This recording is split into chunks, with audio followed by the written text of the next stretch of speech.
അപ്പോൾ വീണ്ടും രണ്ടുപേരും കൂടെ വന്നേക്കുന്നു. ഇന്ന് സംസാരിക്കുന്നത് ഒരു പ്രധാനപ്പെട്ട ഒരു വിഷയമാണ്.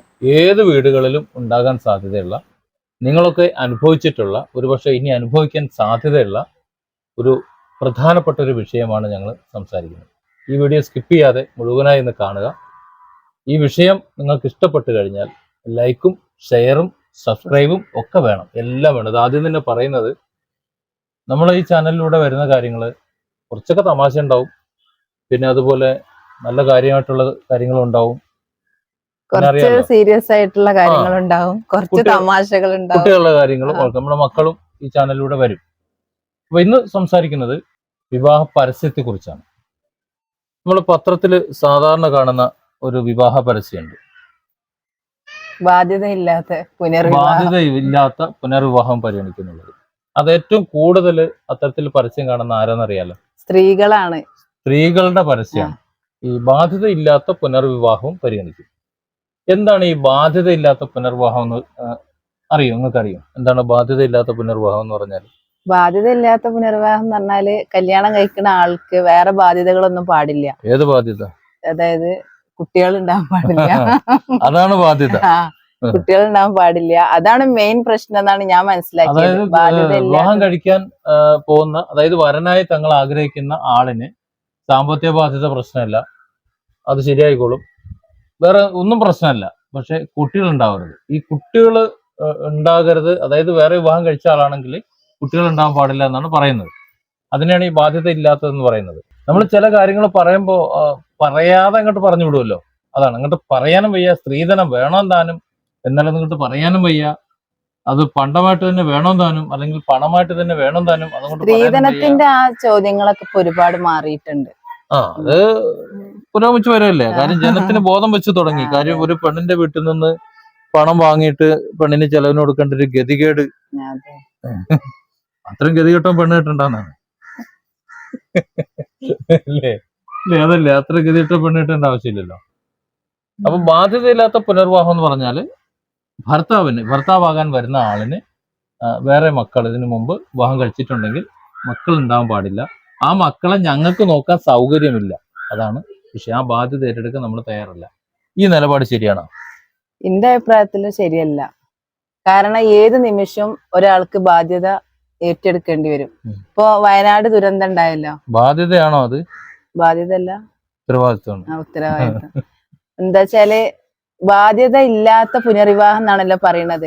അപ്പൊ ഒരു പക്ഷെ ഇപ്പൊ ഇങ്ങനെ ഇപ്പൊ ബാധ്യത ഒന്നും ഇല്ലാതെ കല്യാണം കഴിക്കുന്ന ഒരാളുണ്ടല്ലോ, നേരെ കല്യാണം കഴിക്കുന്ന ഒരാള്, ആ ആൾക്ക് ഏത് നിമിഷം ഇത് സംഭവിക്കാം. നമ്മളെ മരണം അല്ലെങ്കിൽ നമുക്ക് എന്തെങ്കിലും സംഭവിക്കണം നമുക്ക് പോലും പറയാൻ പറ്റൂല. ഇപ്പൊ വയനാട് സംഭവിച്ച ഉരുൾപൊട്ടല് ഒരുപാട് ആളുകൾക്ക് ഭർത്താക്കന്മാരെ നഷ്ടപ്പെട്ടു, ഭാര്യമാരെ നഷ്ടപ്പെട്ടു, കുട്ടികളെ നഷ്ടപ്പെട്ടു, രക്ഷിതാക്കളെ. ഇതൊക്കെ ഇപ്പൊ ഇവരൊക്കെ ജീവിതം ആലോചിക്കുകയാണെങ്കിൽ, ഈ ഉരുൾപൊട്ടലിൽ ഒത്തിരി പേര് മരണപ്പെട്ടു, നമുക്കറിയാലോ. പെൺകുട്ടിയാണെന്നുണ്ടെങ്കിൽ സ്വാഭാവികമായിട്ടും ഉമ്മാന് മറ്റൊരു ജീവിതം വേണം, കാലാകാലം അവരുടെ മാതാപിതാക്കൾക്ക് നോക്കിയെടുക്കാനും പറ്റില്ലല്ലോ. അപ്പോൾ സ്വാഭാവികമായിട്ടും മറ്റൊരു ജീവിതം ഉണ്ടാകുമ്പോൾ ആ കുട്ടിയും കൂടി അവർ ഏറ്റെടുക്കേണ്ടി വരും. അതായത് കുട്ടി ഒരു ബാധ്യതയല്ല, കുട്ടി ഒരു ഉത്തരവാദിത്തമാണ്.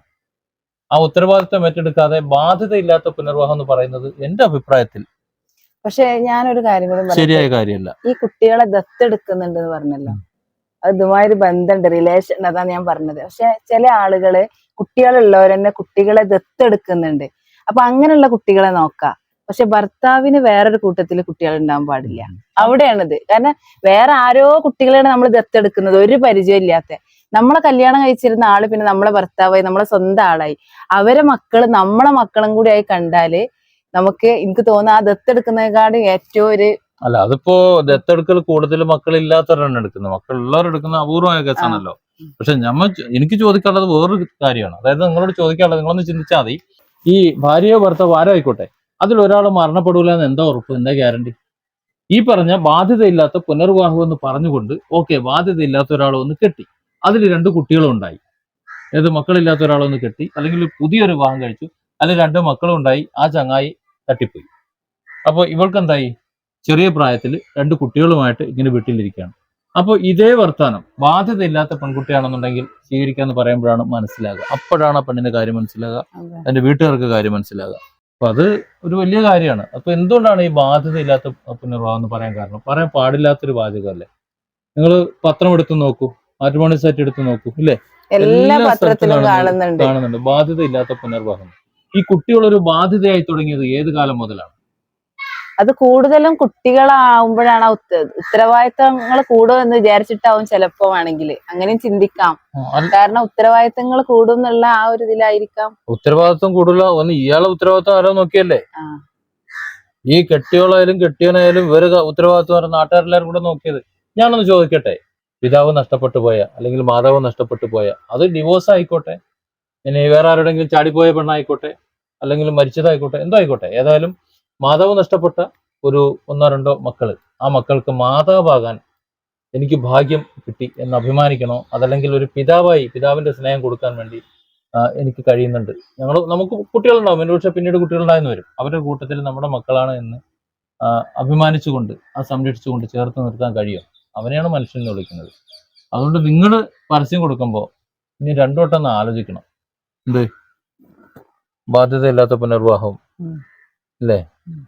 കാരണം അതിന്റെ കാരണം വേറെ ഒന്നുമല്ല. ഇപ്പൊ നമ്മളിങ്ങനെ ഇരിക്കുന്നുണ്ട്, ഇരുന്ന് യൂട്യൂബ് ചെയ്യുന്നുണ്ട്, നാളെ നമ്മുടെ അവസ്ഥ എന്താണെന്ന് അറിയില്ല.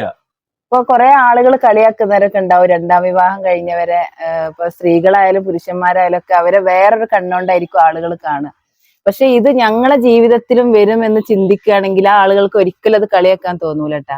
ഞങ്ങളുടെ ജീവിതത്തിലും ഇത് എപ്പോഴാണ് സംഭവിക്കാന്ന് ഓർക്കുകയാണെങ്കിൽ പിന്നെ ഇങ്ങനെ ഒരു കളിയാക്കലൊന്നും ആർക്കും ചെയ്യാൻ പറ്റൂല. ഇപ്പൊ വയനാട് ഈ ദുരന്തം നടന്നപ്പോ കുറെ ആൾക്കാർക്ക് ഭയങ്കര പേടി, പിന്നെ ഉറക്കം വരുന്നില്ല. കുറെ ആൾക്കാർ എന്നോട് പറഞ്ഞ് ഭയങ്കര എന്തൊക്കെ ഒരു മനസ്സിനൊരിത്, അതൊക്കെ പറഞ്ഞാൽ എന്താ വെച്ചാല് ആ പെട്ടെന്നൊരു എന്താ പറയാ ദുരന്തം സംഭവിച്ചപ്പോ നമുക്കും ഇവിടെ വരുമോ, നമ്മളെ നാട്ടിലും ഇവിടെ വരുമോ എന്നൊക്കെ ഉള്ളൊരു പേടിയാണ്. അപ്പൊ ഇത് വന്നു കഴിഞ്ഞാൽ നമുക്ക് മരണമാണല്ലോ എല്ലാവർക്കും വലിയ പേടി. അതിലപ്പുറം വേറൊരു പേടി ആർക്കും ഒന്നുമില്ല. മരണത്തെ നമ്മൾ ഏറ്റവും കുറിച്ച് നമുക്ക് പേടി ഉണ്ടാവുക.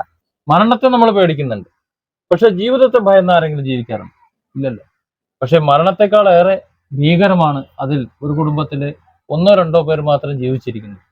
ഇപ്പൊ നമ്മുടെ അറിവില് ഒരു കാര്യമാണ്, ഒരു കുടുംബത്തിൽ ഒരു മോള് മാത്രം, അവള് പുറത്ത് പഠിക്കാൻ പോയതുകൊണ്ട് മാത്രം അവള് രക്ഷപ്പെട്ടത്. അവിടെ അപ്പനും അമ്മയും സഹോദരങ്ങളും മുഴുവൻ നഷ്ടപ്പെട്ടു. വേറൊരു ചങ്ങാതി ഉണ്ട്, ആ ചങ്ങാതിന്റെ ഭാര്യയും കുട്ടികളും കുടുംബക്കാരും മുഴുവൻ നഷ്ടപ്പെട്ടു. ഇതിനിടയിൽ മറ്റൊന്നും കൂടി കണ്ടു. 8-10 വർഷമായിട്ട് പ്രേമിച്ച് നടക്കുന്ന 2 പേര്, അതിൽ ആ പെൺകുട്ടീന്റെ എല്ലാവരും മരിച്ചുപോയി. അവന് ചേർത്ത് പിടിച്ചുകൊണ്ട് നടക്കുന്നു. ഇതൊക്കെ കണ്ടു. ഇതൊക്കെ നമുക്ക് മനസ്സിലാക്കാൻ ദുരന്തങ്ങൾ വരണോ നമുക്ക്? അതിന്റെ ആവശ്യമില്ലല്ലോ. കാരണം തലേ ദിവസം വരെ, അതായത് നമ്മൾ വയനാട് ദുരന്തം നടക്കുന്നതിന്റെ തലേ ദിവസം വരെ വലിയ സ്വപ്നങ്ങൾ കണ്ടിരുന്നവരാ അവിടെയുള്ള ആൾക്കാർ. അതില് ഒരു പരാതി ഉണ്ടായിരുന്നല്ലോ, തൊട്ടടുത്ത വരമ്പുകാരൻ അയൽവാസികൾ തമ്മിൽ എന്താ ചെറിയൊരു തർക്കം. പരാതി കൊടുക്കാനായിട്ട് പരാതി എഴുതിയൊക്കെ വെച്ചിരുന്നു. ആ വേലി ഒന്ന് കയറി കെട്ടിയേക്കണോ എന്തോ പറഞ്ഞിട്ട്. ഒരൊറ്റ രാത്രിയിൽ ആ പരാതി അവിടെ ബാക്കി വെച്ചിട്ട് പരാതി കൊടുക്കാൻ പോയ ആളും പോയി, ആരുടെ പേരിലാണോ പറയേണ്ടതെന്ന് അവരും പോയി. നമുക്ക് പ്രിയപ്പെട്ടവരാണ് മറ്റുള്ളവർക്ക് ബാധ്യത. അത് മറ്റുള്ളവർക്ക് അത് ബാധ്യതയാണ്. മറ്റുള്ളവരുടെ ബാധ്യത എന്ന് നമ്മൾ കരുതുമ്പോൾ അത് അവർക്ക് പ്രിയപ്പെട്ടതാണ്. അവർക്ക് പ്രിയപ്പെട്ടത് നമ്മുടെ കൂടെ പ്രിയപ്പെട്ടതാവുമ്പോഴാണ് നമ്മുടെ ജീവിതമാകുന്നത്. പക്ഷെ അതിവിടെ പലരും ചിന്തിക്കുന്നില്ല എന്നുള്ളതാണ്. അപ്പോ അത്തരത്തിൽ പ്രിയപ്പെട്ട ജീവിതങ്ങൾ ഉണ്ടാക്കാൻ വേണ്ടിയിട്ട് അങ്ങനെ പ്രിയപ്പെട്ടവരായി ചേർന്ന് ജീവിക്കാൻ വേണ്ടിയിട്ടാകട്ടെ ഇനിയുള്ള ഓരോ നിമിഷം എന്നാണ് ഈ വീഡിയോയിലൂടെ ഞങ്ങൾക്ക് പറയാനുള്ളത്. ഒരു ചെറിയ വിഷയമാണ്, ഒരല്പം നീണ്ടുപോയി ക്ഷമിക്കുക. സാധാരണ നമ്മളിങ്ങനെ പരസ്യത്തിൽ കാണുന്നതുകൊണ്ട് പറഞ്ഞതാട്ടോ. പേപ്പർ നോക്കുമ്പോ നമ്മൾ എന്തായാലും ഇപ്പൊ അങ്ങനത്തെ ഒരു കോളം നോക്കൂല്ലോ, എന്താണ് മാട്രിമോണി പറഞ്ഞ വിവാഹം കഴിഞ്ഞവരും വെറുതെ ഒന്ന് നോക്കും. എന്താ വെച്ചാൽ ഞാനൊക്കെ നോക്കണം, എന്താ വെച്ചാൽ എനിക്കറിയണം, അതുകൊണ്ടല്ല എനിക്കറിയണ ആരെങ്കിലും അതിലുണ്ടോ പരസ്യം കൊടുത്തേക്കണോന്നൊക്കെ ഞാൻ നോക്കൂട്ടോ. നമുക്ക് അറിയുന്നവരൊക്കെ ഉണ്ടാവുമല്ലോ, അപ്പൊ അങ്ങനെ നോക്കാറുണ്ട് ആ കോളം. അതേപോലെ നമ്മള് ചരമ കോളം നോക്കും. ഇപ്പൊ അങ്ങനെ ഒന്നും ആരും നോക്കില്ല. ചരമ ഉണ്ടോ പേപ്പറിൽ ഇപ്പൊ? പിന്നെ ഉണ്ടാവും. അപ്പൊ അത് ഞാനൊക്കെ കുറെ മുമ്പൊക്കെ ആദ്യം നോക്കിയിരുന്നതാണ്, ആരെങ്കിലും നമ്മൾ അറിയണോലും മരിച്ചിക്കണോ. പിന്നെയാണല്ലോ ഇപ്പൊ മൊബൈലും കാര്യങ്ങളൊക്കെ വന്നത്. കുറെ മുമ്പൊക്കെ എല്ലാം പത്രത്തിലൂടെ അല്ല അറിഞ്ഞിരുന്നത്. അപ്പോ ഇതിപ്പോ പറയാനുള്ള ഉണ്ടായ വിഷയം എന്താ വെച്ചാല് പത്രങ്ങളിൽ കൂടുതലും ഇങ്ങനൊരു സംഭവങ്ങൾ കാണുന്നുണ്ട്. നമുക്കിപ്പോ ഈ വയനാട്ടിലത്തെ ദുരന്തം കൂടി കേട്ടപ്പോ ഇത് രണ്ടും കൂടി ചേർത്തപ്പോ മനസ്സിന് വല്ലാതൊരു വിഷമം വന്നപ്പോ ഇങ്ങനൊരു വിഷയം ഇട്ടതാണ്. അപ്പൊ ആളുകളിലേക്ക് നല്ല ഒരു കാര്യമാണല്ലോ അപ്പൊ അത് എത്തിക്കാന്ന് ഞങ്ങൾക്ക് തോന്നിയപ്പോഴേ ഇങ്ങനൊരു വീഡിയോ ചെയ്ത്. ഒരു വീഡിയോ ഉണ്ടല്ലോ, ഒരു വീഡിയോ ഇതിനിടയിൽ കണ്ടത്, എനിക്ക് മക്കളുണ്ട്, രണ്ടുപേരുണ്ട്. വയനാട്ടില് മാതാപിതാക്കൾ നഷ്ടപ്പെട്ട ഒരു കുഞ്ഞിനെ എനിക്ക് തരാണെന്നുണ്ടെങ്കിൽ എന്റെ സ്വത്തും കാര്യങ്ങളും ഒക്കെ ഞാൻ അതിന് എന്താ വെച്ചാൽ നിയമപരമായിട്ട് എഴുതി വെക്കേണ്ടതൊക്കെ എഴുതി വെക്കാം, ഞാൻ നോക്കിക്കോളാം എന്ന് പറഞ്ഞുകൊണ്ട് ഒരാൾ വീഡിയോ ചെയ്തത് കണ്ടു. അയാൾക്ക് ആ കുട്ടി ഒരു ബാധ്യതയാണോ? ഒന്നാലോചിച്ച് നോക്ക്. അത് അയാൾ ആ കുട്ടീനെ നല്ലോണം മനസ്സറിഞ്ഞ് അതായത് ഏറ്റെടുക്കുകയാണ്. അപ്പോ അങ്ങനെയുള്ളൊരു സ്നേഹം കൊടുക്കും. പക്ഷെ ഈ ഇപ്പൊ നിവൃത്തിയില്ലാതെ കല്യാണം കഴിക്കണവരൊക്കെ ഉണ്ടാവുമല്ലോ, അവർക്കാണ് ഈ ഒരു ഉത്തരവാദിത്വം എന്നിട്ട് വരിക.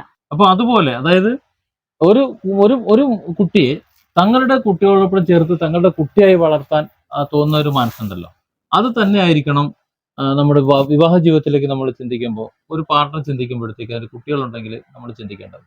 ഒരു പിതാവില്ലാത്ത ഒരു കുട്ടിക്ക് മാതാവും കൂടി ഇല്ലാതാക്കണോ, അതോ അതിന്റെ പിതാവിന്റെ സ്ഥാനത്ത് നിന്ന് ഒന്ന് വെളിച്ചം കാട്ടി കൊടുക്കണോ, ഒരു വാത്സല്യം കൊടുക്കണോ? മാതാവില്ലാത്ത ഒരു കുട്ടിക്ക് ഒരു മാതാവിന്റെ സ്ഥാനം കൊടുക്കണോ, അതോ അതിനെ അനാഥത്വത്തിലേക്ക് തള്ളിവിടണോ? ഒന്ന് ആലോചിച്ചാൽ മതി. കേവലം ഒരു പരസ്യവാചകമാണ് ഈ പറഞ്ഞതെന്നുണ്ടെങ്കിലും ഈ പരസ്യവാചകത്തിനുള്ളിൽ ഒരുപാട് സംഗതികൾ ഒളിഞ്ഞിരിക്കുന്നു എന്ന് മനസ്സിലായില്ല.